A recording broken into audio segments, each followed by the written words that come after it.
The Russian war on Ukraine, the recent cyber attacks on strategic parts of our infrastructure, I think it's a wake-up call for all of us. We must reinforce our ability to defend ourselves and also to defend our values as they play out in everyday life. Our experience in addressing threats to our security, and more particular in the events of last month, well, they leave us with three main lessons learned. These three lessons, well, they serve as the foundation for the package that we are presenting today. First, as external threats to our security grows more and more complex, the defense dimension of our infrastructure and our networks is crucial. The war has shown that important infrastructure and regulatory bottlenecks, well, they are still here. They remain. They can slow down reaction times, undermine our security because of that.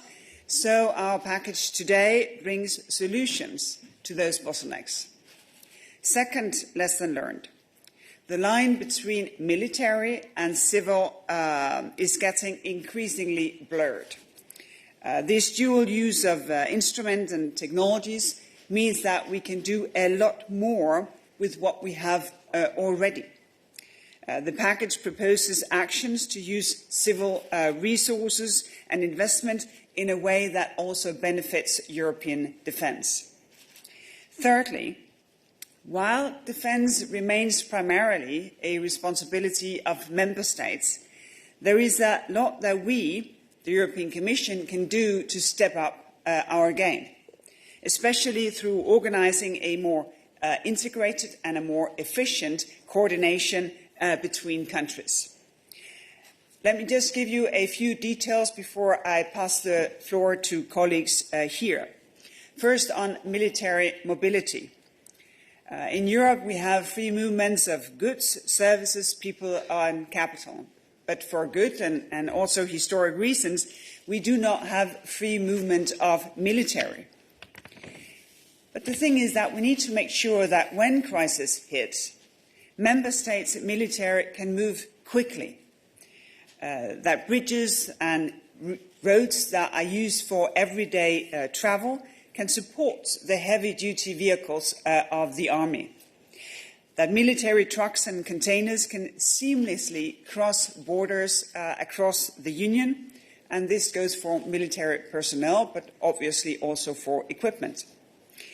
We have seen many times in recent months how equipment had to travel across Europe in order to give needed help in Ukraine.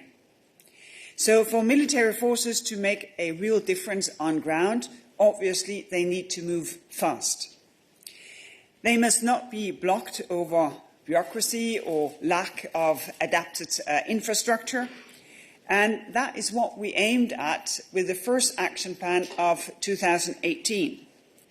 And it has brought a lot of improvements, and a lot of that thanks to the leadership of my colleague Adina, who is here today. Now we want to take more steps, for example, by digitalizing the procedures to make them faster, more reliable, and making sure, for instance, also that the vehicles have the necessary fuel supply while they travel.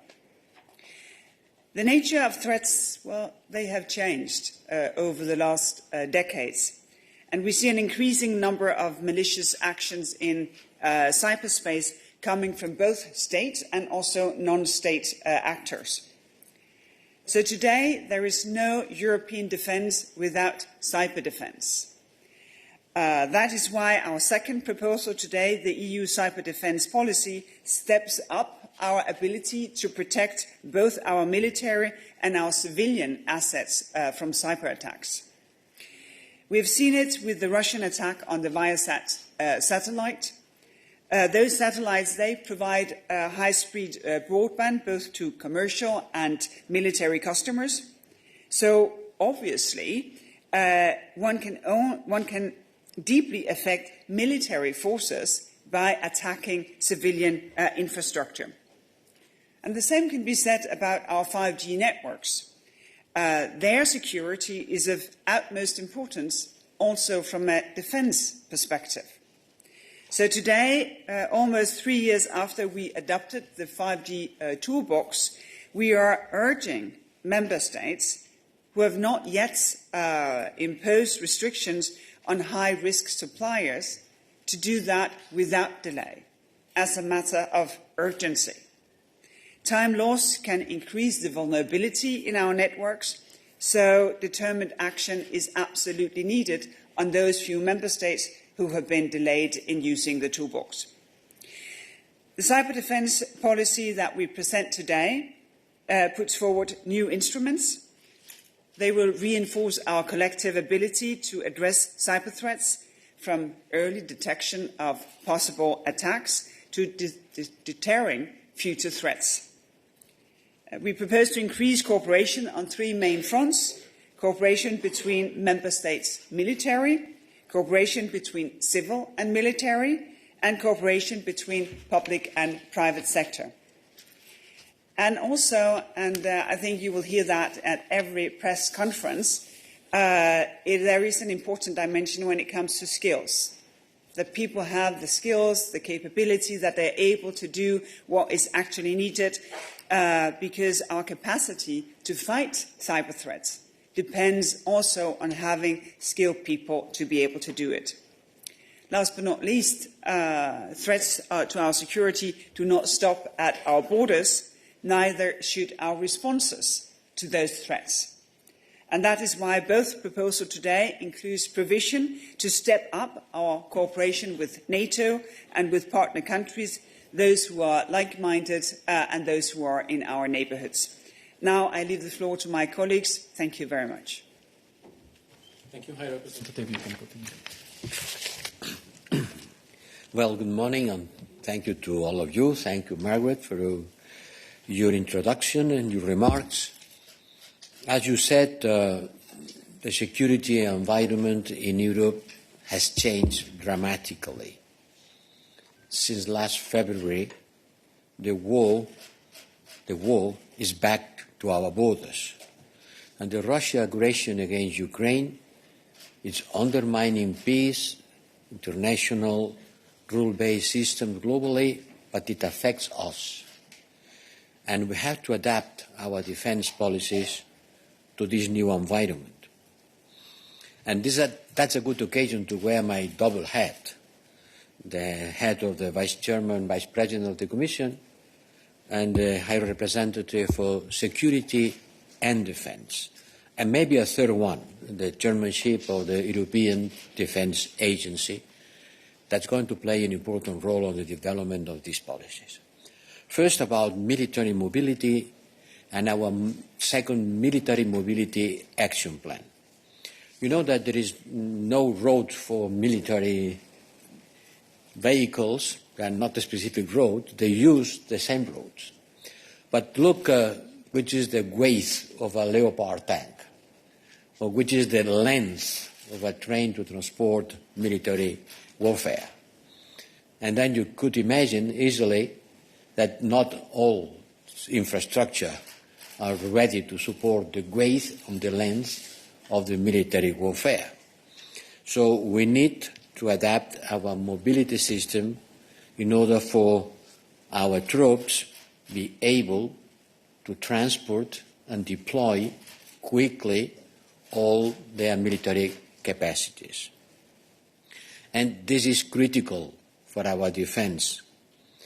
The capacity, the ability to move troops and equipment quickly from one side of the European Union to the other side of the European Union, from the west to the east mainly, to our external borders, but also beyond our external borders when we deploy our military missions around the world.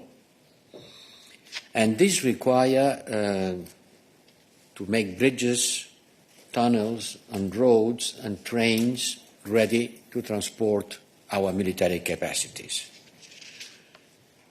Our military support to Ukraine has shown clearly that this matters a lot.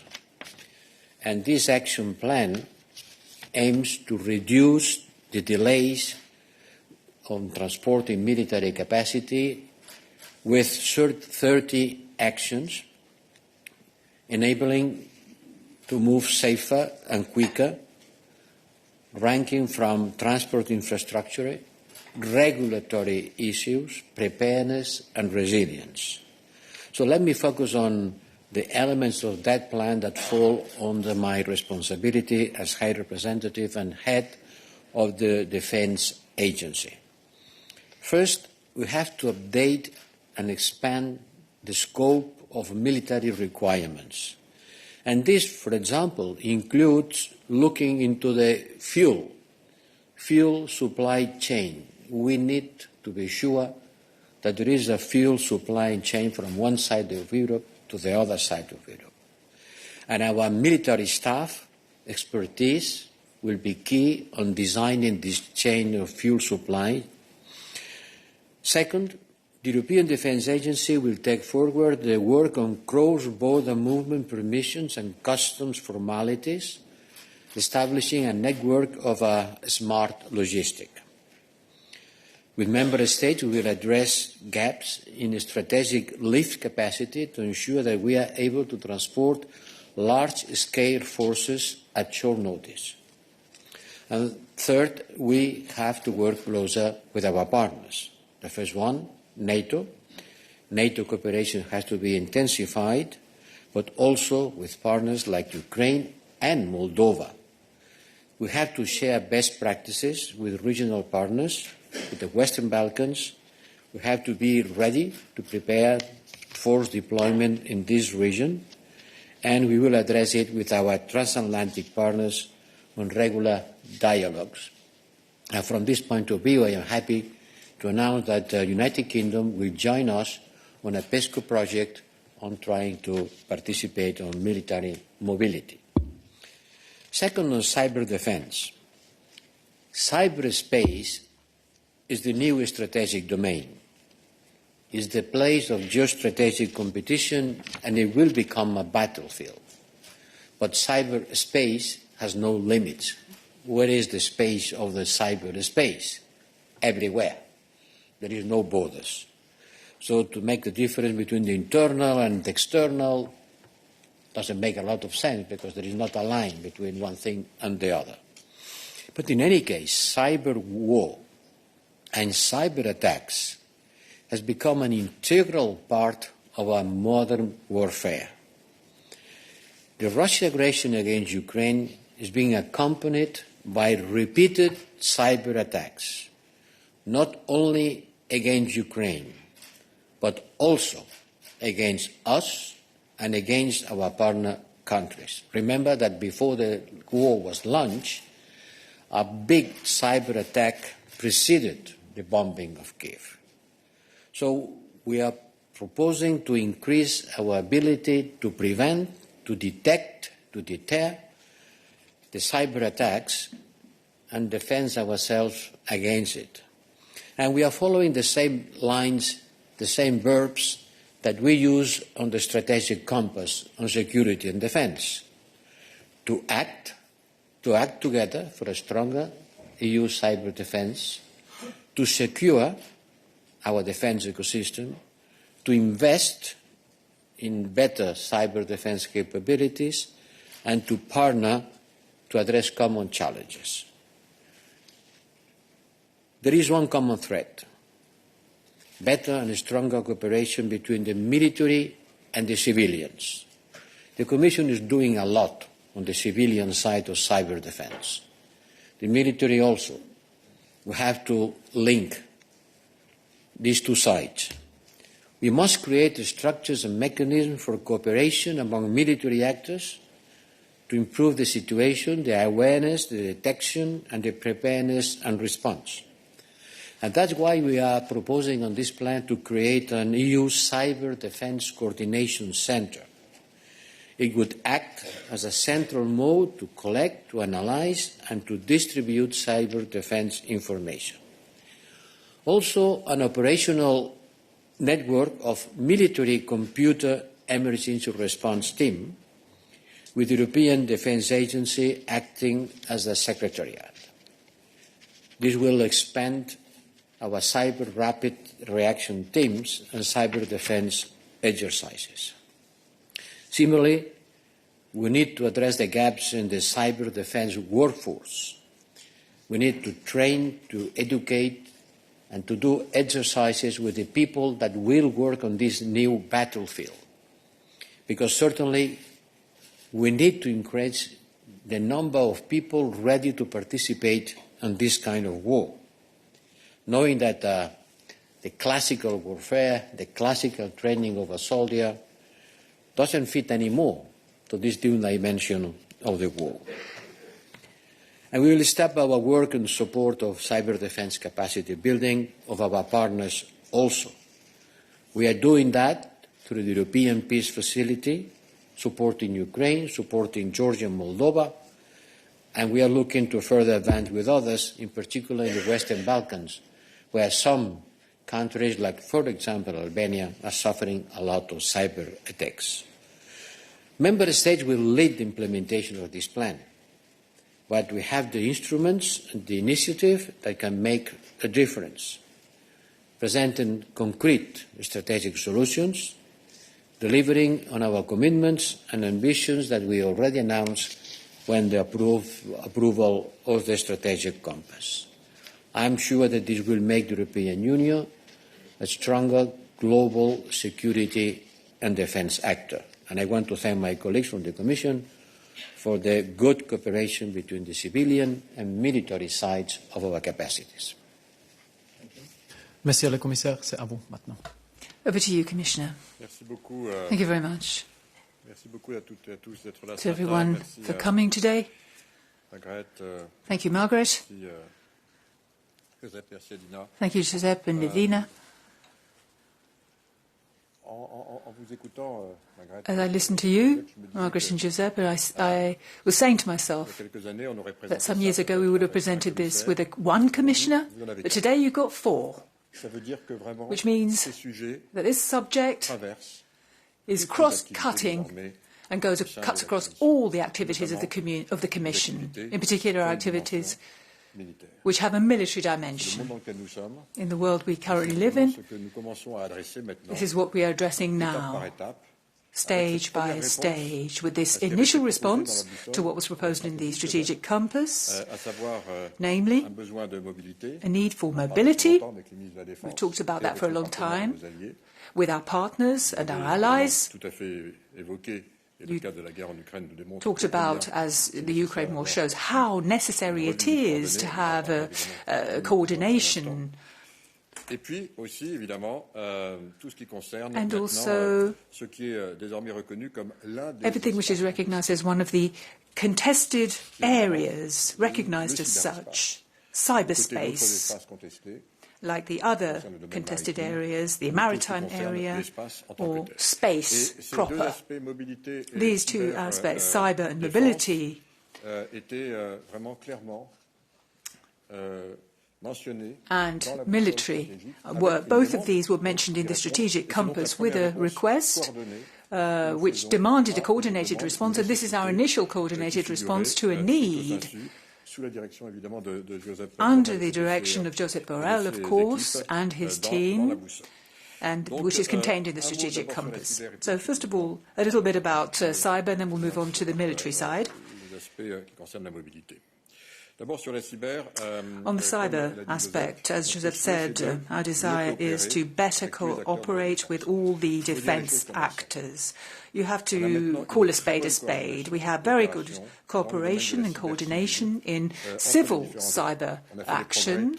We've made important progress. We cooperate, we have exchanges, but we know that in cyber security, defence, coordination and cooperation is essential. We have to organise this and structure it in a secure way. But it's true that in the military area, we have a more disparate approach today, with certain member states who have certain capacities, others who have less capacity. And what we have, the problem we have is to ensure that the whole ecosystem cooperates and works together as efficiently as in the civil area, that we can move that across to the defence area. Here, when talking about defence, it is a contested area. You have to be able to preempt. You have to be able to plan. You have to be able to defend yourself, to protect yourself. But you also have to be able to attack. These are different stages, operational stages. And the cyberspace, as a contested area, is a new dimension, a very new dimension that we have to address, and we have to have, in order to better coordinate in the military area, we have to coordinate our capacities in the cyber area as well. The three elements which we mentioned.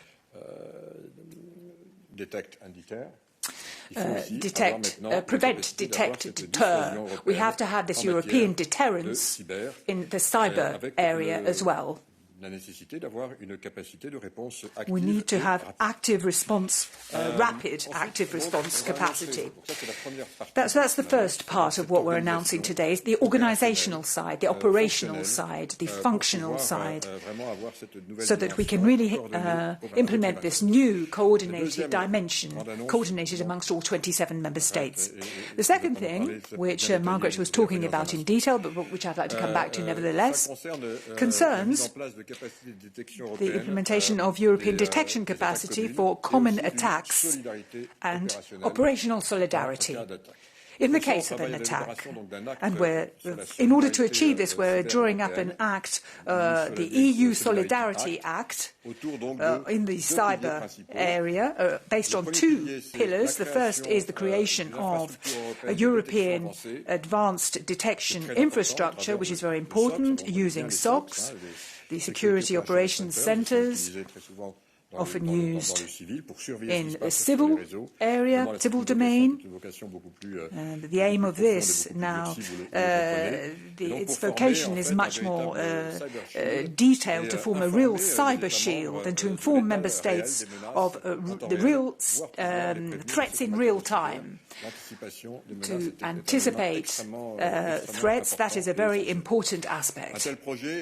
Such a project, if I take an analogy, could be our Galileo, our cyber Galileo. The second element is the implementation of an emergency fund for cyber to support countries which are under attack, but you need the necessary competences and resources. Resources which are extremely important, and so if we create this, with the creation of a European cyber reserve, to be able to engage the providers of certified trusted private services, which will be able to support the defence against an attack which is in situ, drawing the lessons from what has gone on in Ukraine with the cyber attacks we've had. We talked about those just now. The cyber defence aspect, a lot of resources have been devoted to this and have to have been reallocated to this end. So that's another extremely important area. And then I would add a last dimension, which is reduction of technological dependence in cyber. Margrethe referred to this. We have to be very careful about becoming dependent with our teams and in collaboration with Josep Borrell's teams. We're developing a European technological roadmap for cyber, which will develop European alternatives. Just briefly on military mobility now. Again, we've talked about this a lot with the defence ministers and with our allies and partners. It's an essential subject, particularly in the case of the conflict situation we currently find ourselves in. It's very important, and after the initial action plan adopted in 2018, time has changed. The times have changed. There are three pillars which are very important for us. In my role, in particular, we have to ensure that the transport corridors which have been identified are really adapted to the needs of the military. Secondly, to simplify the procedure at border crossings, to eliminate bureaucracy. It's incredible how much there is. And thirdly, when we talk about mobility,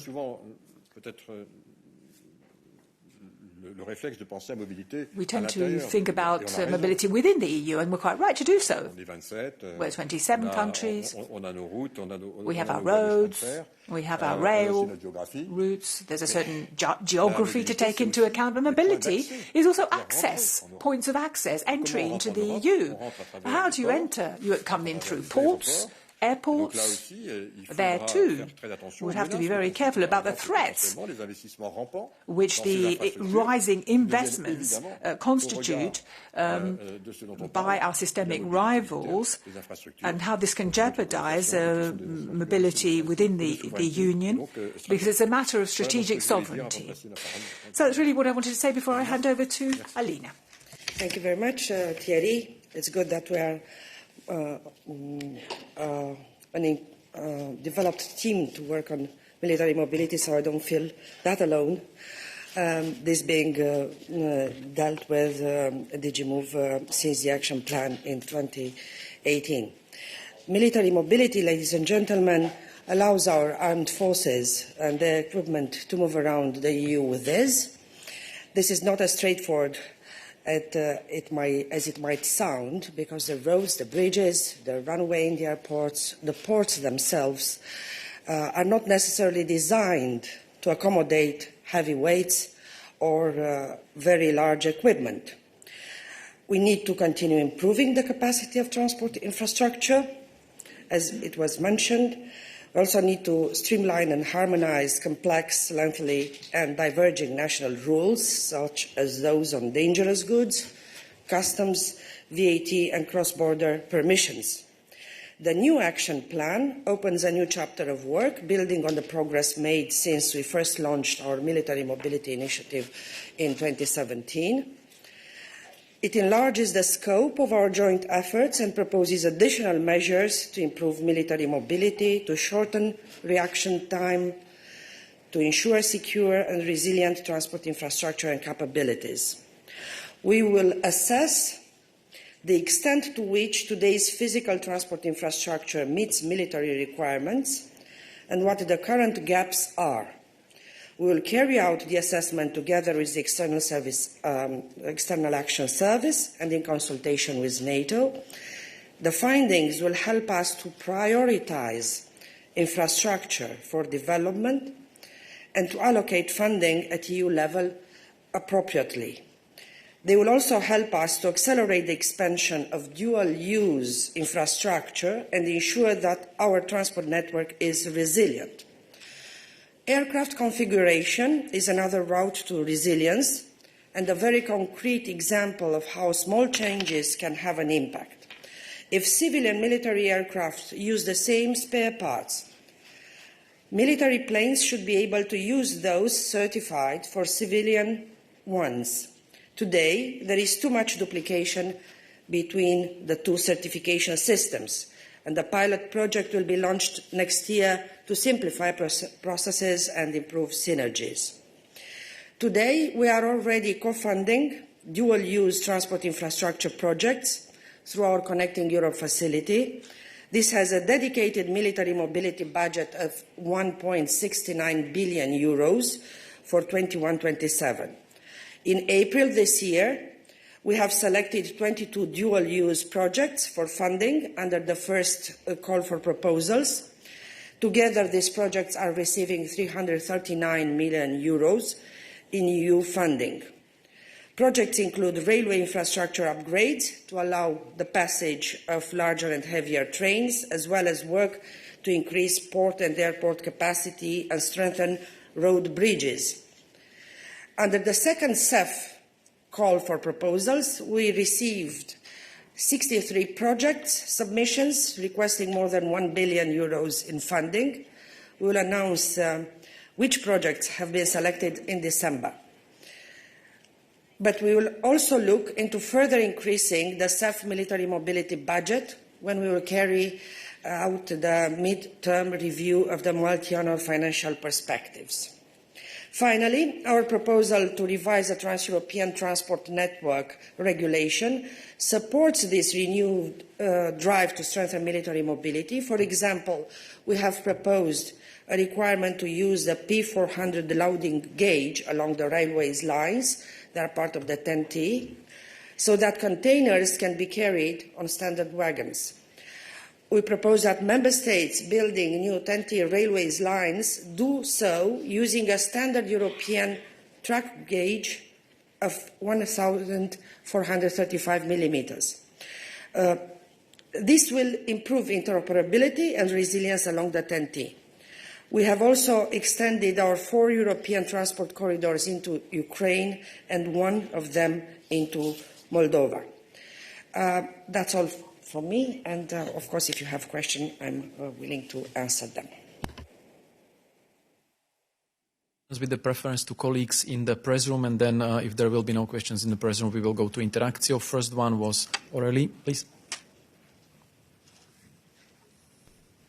Bonjour, oui, Aurélie Punet pour Bruxelles 2. Je vais poser ma question en Brussels 2, I'm going to put my question in French. Firstly, about mobility, military mobility. You said you wanted to take account FDI risks, foreign direct investment in critical infrastructure in the military mobility plan. That sounds quite protectionist, in fact. You need to work with states and private companies. So could you tell us a bit more about what you're planning or proposing to do to have controls in that area, and how would it apply to a state, for example, which allows the Chinese to invest in its ports? After all, you could call that critical infrastructure when it comes to military mobility, and you said that that would need a lot of money, all of that. Now, I understand you can't give budgets because we haven't yet had the midterm review of the MFF and so on, but I imagine you probably have already an idea. Are we talking about 2 billion, 6 billion, 10 billion euros to have this put on its feet? So I'm interested to know about what kind of figures you're thinking about. Thank you. Who starts? Well, I don't think we necessarily all have to answer your question. But just to say, to pick up what Adina said in the introduction about the funding, in total for military mobility, 1.6 billion was made available in the MFF. A chunk of that has been used already. I think, Adina, the number was about 300 million. The important thing is here that we use that with member states, so there's co-financing, and that it's a top-off on existing projects, because it is more expensive to make the infrastructure sufficiently strong to support heavy-duty vehicles. On the second and first part of your question, of course, this is a balance. Over the last, I think, 5-7 years, the Commission has been pushing for member states to have screening mechanisms of foreign direct investment with a more withdrawn Commission role, but with a role. Because the debate about how to make sure that foreign direct investment comes with the right intentions, which is to make money and not to disturb the public order, that, of course, is essential. And that work is continuing for more and more member states to come on board, to have these screening systems and to have them indeed also actively in use. Thank you. Go ahead. Regarding the budget, I remind you that initially the proposal made for the military mobility in the CEF was 6 billion, and it was cut by the member states. I would say that now we are in a different geopolitical context, and everyone is looking at the needs of the dual use of infrastructure. But we are not relying only on this type of budget. I was mentioning it because it is ring-fenced as such. But apart of this, we have the whole CEF budget, which is dedicated to transport infrastructure. Then we have very important the requirements for the new TEN-T core network, which are also accommodating partially on some modes the military requirements. Of course, we have a blueprint because we have issued last August the implementing act on technical requirements for all modes. Very clear how the infrastructure needs to be improved or built if it is new. And with this new action plan, we are going actually to see what are exactly the gaps missing, or the gaps between our civil infrastructure and the military needs, or also the logistical hub needs from military. And then we will know how to prioritize our funds and investments in building this building or upgrading the transport infrastructure to make it of use for military mobility. Et peut-être, si vous permettez, un tout petit point sur la deuxième question implicite. Perhaps just something about the implicit second question there. En dessous de la minorité de blocage, dans une infrastructure critique, c'est pas la même chose. Small investment in critical infrastructure below a blocking majority is something very different to an investment which is over and above the threshold that could constitute a blocking minority or majority in critical infrastructure. So it's important to remember that point. So we take next question. Yes, please.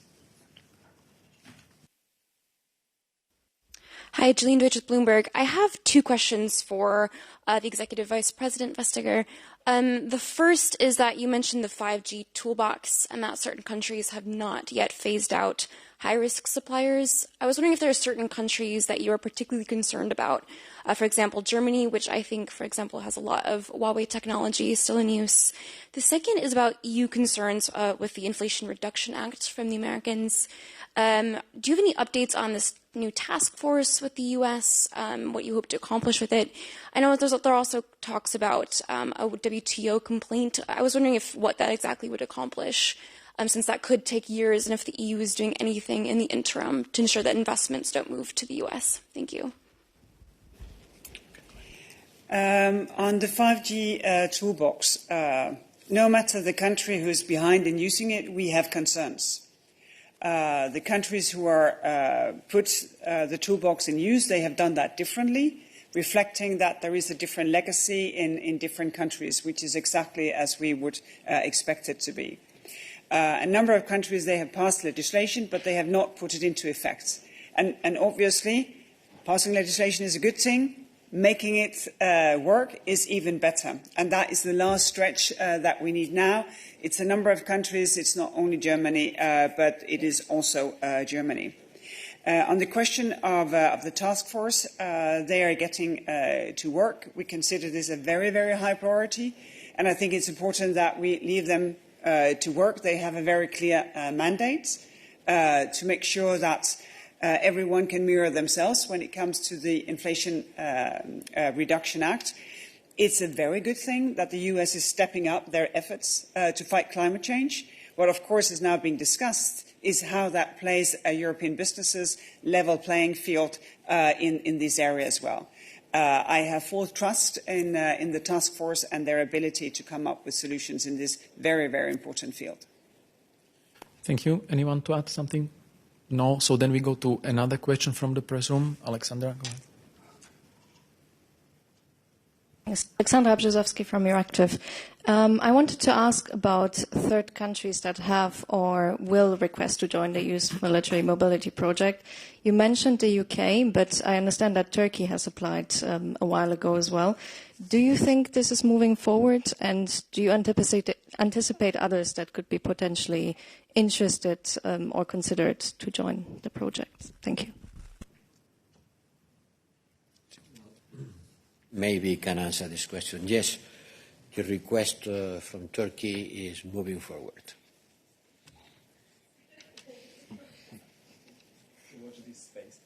Another question from press room. If not, we have colleagues in Interactio lining up, so we go then to them. First one was, since the start, Lawrence.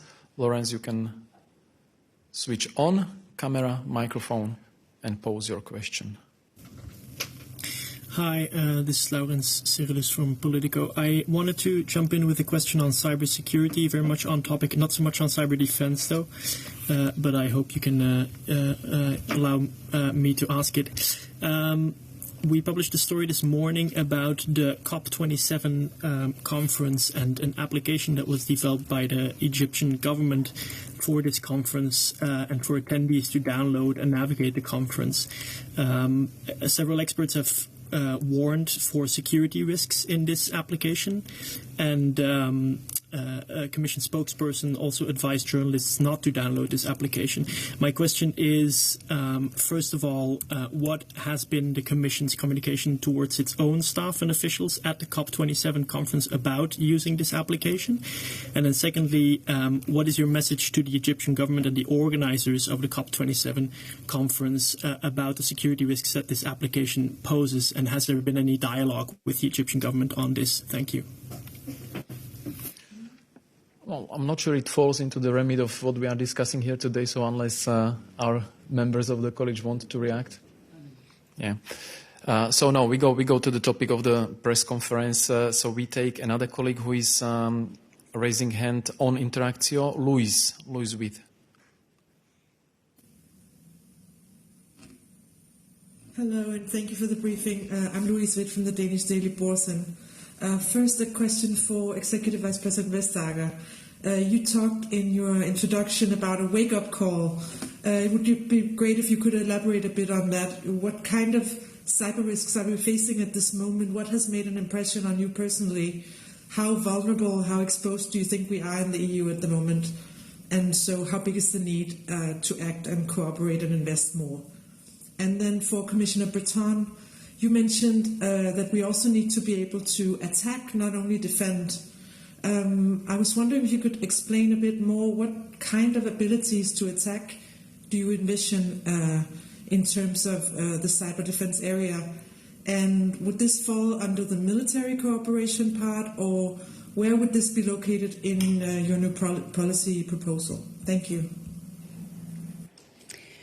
Well, thank you very much for this question. Actually, as you will imagine, this work is not something that we do overnight.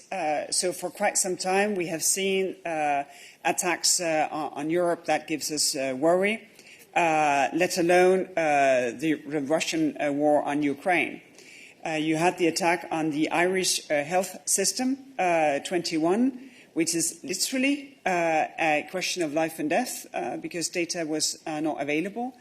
You had an attack on French hospital assets September this year. Very recently, we have had attacks on the Danish railroads, the German railroads. We had the infrastructure attack on the Nord Stream pipelines. So it is piling up. This is part of the answer, what we are presenting today, but it's not all of the answer. I just come from the European Parliament, who was voting today the final votes on the NIS2 directive, which will enlarge the scope of sectors that need to step up their cybersecurity efforts. That will take time, which is why we from the side of the Commission is pushing the provisions of this legislation to be used voluntarily already now. Because if we have that in place, well, then many more sectors will have the necessary level of cybersecurity. There was, some time ago, the massive attack on Maersk in Denmark, and I think that showed for everyone in doubt that the cost of an attack is so much bigger than the cost of protecting yourself. The equation, the business case of protecting yourself against cyber attack is very, very good. And last but not least, we have just launched a proposal so that every manufacturer will need to make sure that the products or gadgets that can be connected to the internet, that they are safe. Right now, the risk is, for some degree, on the consumer. We want to shift that risk to make sure that the manufacturer takes good care. That can be a connected watch, that can be connected kitchen appliances, that can be a connected house, where you would want to make sure that you are actually safe from being hacked. So we are stepping up in every sector, not only military, also on infrastructure, and also on everything that we have in our home that can be connected. Because there is a sense of urgency, because we have concerns. Thank you. Maybe for the second question, if you allow me, and maybe just to add a few things about what Margaret just said. Of course, we know that with this war, Russia is using every tools, including against us, And we know that it's also true, of course, in cybersecurity. Look at what happened with the satellite. It has been an attack on Ukraine. It was a cyber attack. So when you say cyber, you can, of course, also destroy part of some infrastructure. So that's why that's really an important change of paradigm that we have to be prepared. As a commissioner in charge of satellites, I could tell you that attacking satellites is very often done using cyber tools with a very damaging potential effect. So now, regarding the second question, of course, we need to be credible. And I just want to tell you that first thing, this is the active part is in the hands of member states, of course. It's not in our hands. They are the one to act in this field, of course. But the question is that some of them want to be more coordinated. It is extremely important. We need to be extremely serious. Some member states have the capacity today to react. And it's important that the one could be criminals, could be hackers, could be whoever, should know that we have the ability to detect and to react. And that's, of course, in the hand of the member states. But in order to do this, we may need new technologies, know-how, services, and this is also something that we can help them to develop, again, to enhance their own security, and while enhancing their own security, in this dimension, enhancing the capacity of the whole Union. Thank you. Okay, I see in the press room, colleagues. Lauren, you can go ahead. Yes, Lorne Cook from the Associated Press. I wanted to just touch on the wake-up call a bit. When we look back at about April last year, Russia was already pre-positioning things in Belarus. Many member states didn't actually want to believe that there was even an invasion being prepared. So I just struggle to see our sense of urgency when we look at the Baltic states, Estonia, Latvia, Lithuania, Poland, Romania, Bulgaria, for example. NATO's already bolstering forces there to try to dissuade Russia. So there is a sense of urgency on that front line. But, Commissioner, when you talk about, when you mentioned the study or the analysis that has to be done identifying weak spots, my understanding was that was supposed to be done 4 years ago already. Does that mean that nothing has been identified yet? And isn't it better to start fixing things now, making the ports deeper, making the airports stronger, the bridges, reinforcing them, and so on? Because, as Ukraine knows, when a war's on your doorstep, you don't have any choice, you don't have any time at all.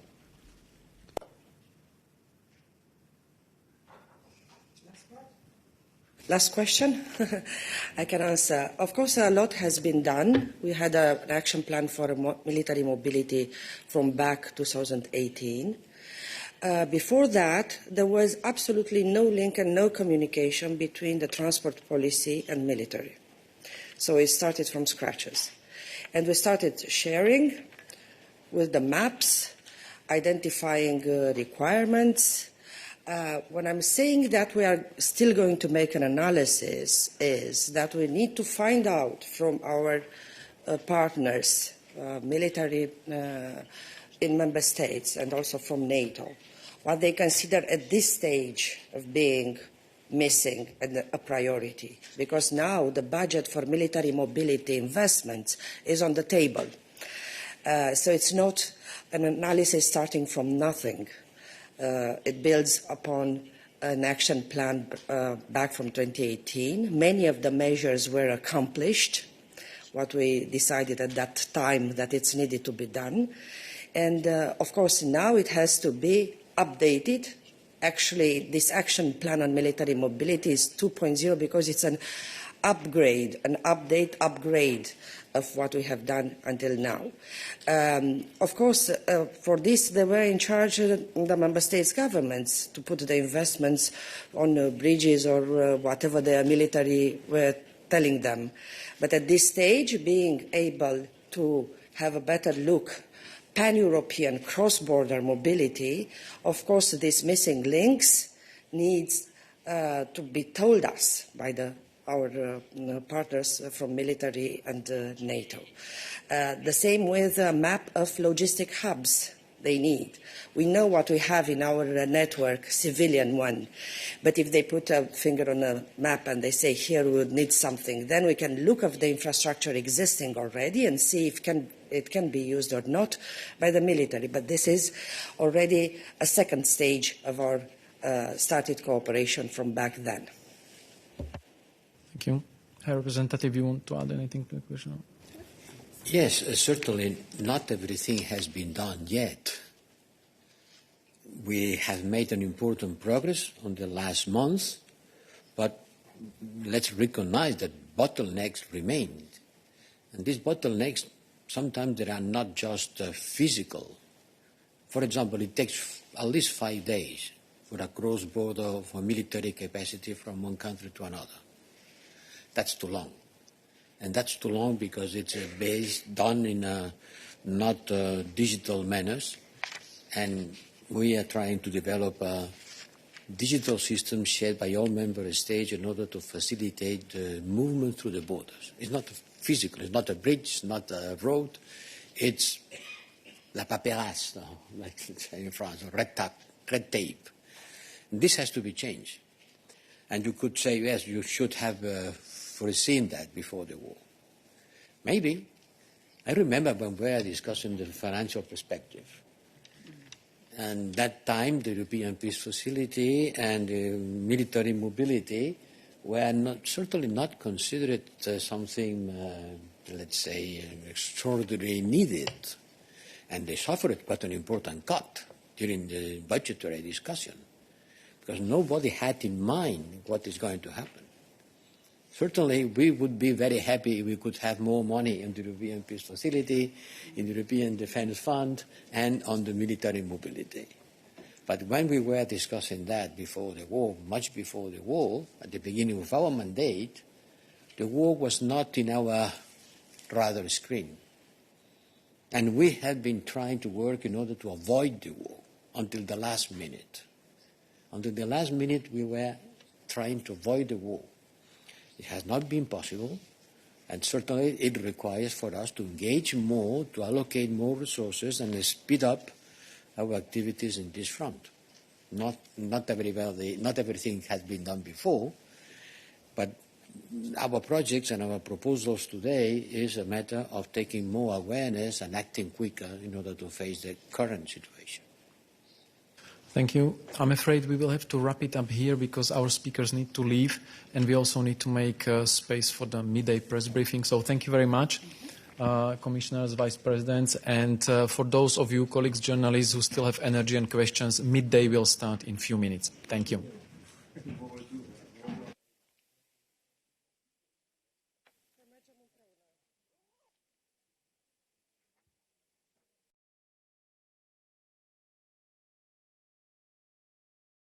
That the Parliament has the position that you do not want. Contexte plus global, le Conseil européen de Power You, donc est-ce que le Parlement va tellement grand qu'on est sûr que